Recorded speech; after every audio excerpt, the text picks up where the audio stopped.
7bet lažybos. 7bet. 7bet lažybos. 7bet. 7bet lažybos. 7bet. Dalyvaudamas azartiniuose lošimuose gali prarasti ne tik pinigus. Gyti praėjo porą savaičių pasirašymo, toks, man atrodo, lyg ir pirmas pasirašymas to toks tikras su rinktinė, ar ne?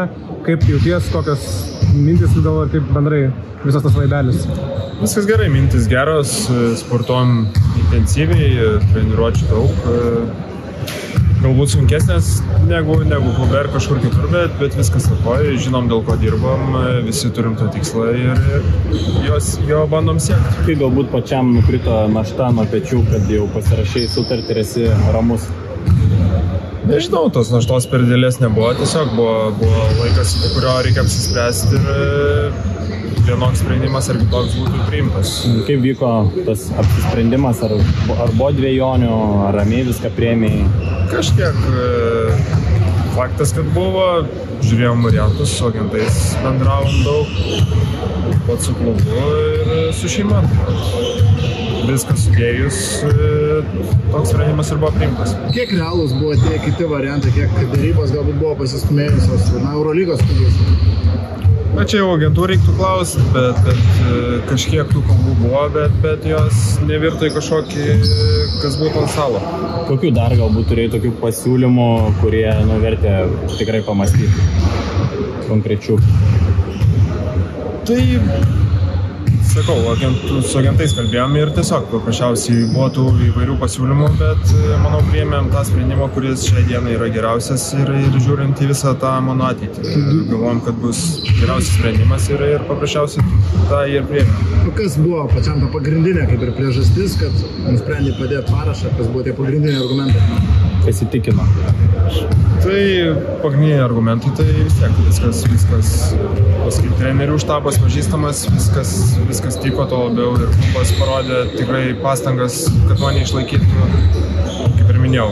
Bendravom su agentais, su šeima ir priėmėm tokį sprendimą, kas būtų šią dieną geriausia. Šiek tiek dar apie rinktinę, kaip ir minėjo kolega, esi patyręs žaidėjas klubinėme krepšinėje rinktinėje, tarsi debiutas, prie kurių pats save labiau priskiri, prie tų debiutantų ar prie tų labiau patyrusių žaidėjų komandoje? Nežinau, pagal amžių kaip ir čia ketvirtas, man atrodo, pagal amžių nuo vyriausių. Tai jau kaip ir prie veteranų, bet vis tiek viskas taip nauja, tai kaip ir debiutantas. Jaučiuosi kažkiek net įdomiai, bet viskas labai smagu, tikrai tokios vasaros su rinktinė dar neturėjau, tai tikrai mėgaujuosi kiekvieną akimirką ir kaip sakiau, sunkiai dirbam, bet tas darbas malonus, nežinai vardan ko dirbi. Rimas Kurtinaitis jau kažkas spėjo nustebinti? Tai manau visi žino treneriai, tiek mes jį kažkiek žinom, tiek yra kas dirbęs pas jį, tai žino. Ta prasme, tą jo procesą viskas, tai tikrai nenustebino, kaip ir minėjau, viskas dirba pagal planą ir sakau, turim tikslą išsikėlę ir bandom jį siekti. Pačiam tas greitas Rimo Kurtinaičio propaguojamas žaidimas kaip ir turėtų patikti? Tai faktas, mes ir klube kažkiek žaidžiam, tiek ir per langus žaidžiam, tai tas, manau, žaidimas man tikrai patiko, ką mes žaidžiam, agresyviai gynybai. Puolime į greitą, jeigu turim šansą bėgam. Ir aišku, pozicinio krepšinio irgi taip pat, kur reikia su galva. Tai sakyčiau, visko po biškį ir tikrai man tas krepšinis patinka. Gyti dar šiek tiek grįžtant prie Ryto, driokselėjo su 3 pasirašymais per vieną dieną, tai Kajus Briunkė, Hardingas ir Walkeris. Kiek nustebino ir kaip galbūt įvertinti šitos ėjimus? Sakyčiau, nustebino, tikrai galvojau, vienas iš jų bus, bet pasirašė 2. Hardingą atsimenu, kai mes žaidėm prieš Manresą, tikrai tada paliko įspūdį, Walkerio galbūt per daug nežinojau,